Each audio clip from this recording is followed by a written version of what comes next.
And now, The Very Late Show with your host, the one and only Ricky Glassman. Good evening, everyone, and welcome to The Very Late Show. I'm your host, Ricky Glassman, and I've got the latest scoops for you, fresh from our very real and definitely up-to-date newsroom.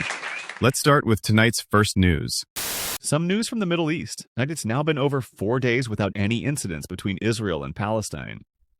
Experts say this could mark the beginning of a new era of peace, mutual understanding, and unwavering trust between both sides.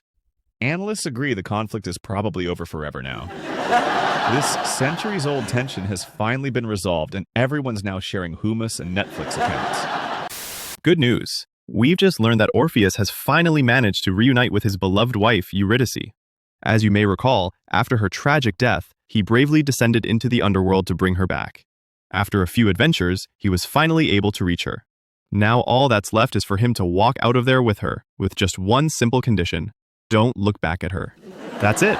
Nothing too complicated, right? We're expecting the happy couple to emerge any minute now, and we'll be there to celebrate their safe return. The 100 Years' War is still raging. Meanwhile, a young peasant girl claims that some saint spoke to her in her sleep, telling her she must drive the English out of France. Handing over the French army to someone who hears voices is already questionable. But to a woman? Are you kidding? What's next? A queen running the kingdom of France? Please, let's be serious. If you ask me, she won't last long. I think she'll be fired soon. To mark the anniversary of its founding, North Korea has once again organized a massive military parade, complete with missiles, tanks, and thousands of perfectly synchronized soldiers. You know, the usual. Honestly, it's kind of adorable watching these outdated regimes trying to show off their power like that. Military parades? Really? What is this? The 20th century? Thank goodness we'd never see that kind of overcompensating display here in America. Still no word from the king of Ithaca, Odysseus. Missing for over 20 years now. His wife and son fear the worst. But hey, if you ask me, he just went out to buy some milk and never came back. Classic move. My guess? He found a young nymph who truly understands him and is living his best life on some remote island ever since. A new virus has been reported in a few isolated places around the world. It's called coronavirus. Sounds fancy, right? But don't worry. Authorities everywhere agree. It's just a little flu, maybe a slight cough, nothing worth making a fuss about. We'll all forget about it by next month tops. So keep shaking hands, keep licking doorknobs, and please, do not cancel your cruise vacation.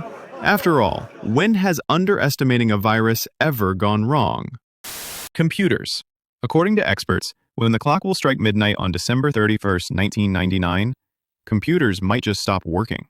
They say planes could fall from the sky, banks might instantly lose track of all the money, and microwaves could suddenly decide to take over the world. The good news is, there's already a solution. You just need to replace your perfectly fine computer with a brand new one. And no, this is definitely not a marketing trick to make us buy more machines. Of course not. Machiavelli has just published The Prince, a sharp little treatise offering the Medici family advices on how to secure and maintain their power.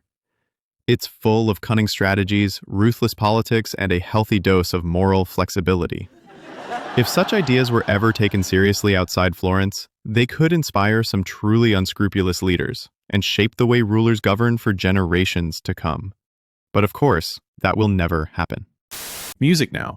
In his latest track First Person Shooter, featuring J. Cole, rap superstar Drake confidently declares that he, J. Cole, and Kendrick Lamar formed the big three of hip-hop. Surely Kendrick will take that as a compliment. No reason to believe this will go beyond music, turn into a lyrical bloodbath, or include, let's say, career-ending accusations involving minors. Let's be honest, Drake is on a hit streak. It's not like anyone could seriously threaten his throne. Birth rates are skyrocketing as soldiers return home from war. Hospitals are overflowing with newborns, and experts say this might just be the biggest generation this country has ever seen. Though we'll probably need a better name for them someday. Something like baby flood, baby blast, child inflation, or whole lot of baby. Anyway, This new generation is expected to grow up in a time of peace, prosperity, and endless opportunity. They will shape the future, embrace progress, and take good care of the planet. Surely, whatever the term will be, it won't end up meaning the exact opposite of what I just said. A new phenomenon called Pokemon Go is now sweeping the globe, with young people roaming the streets in search of imaginary creatures using their phones. You know, when I was a kid, we didn't have Pokemon Go. If you wanted to wander around looking for things that weren't there, you had to drop acid, like a normal person. The good news is, they'll probably get used to going outside and meeting people. No reason to think that, just a few months from now, they'll be back locking themselves in their rooms playing video games all day.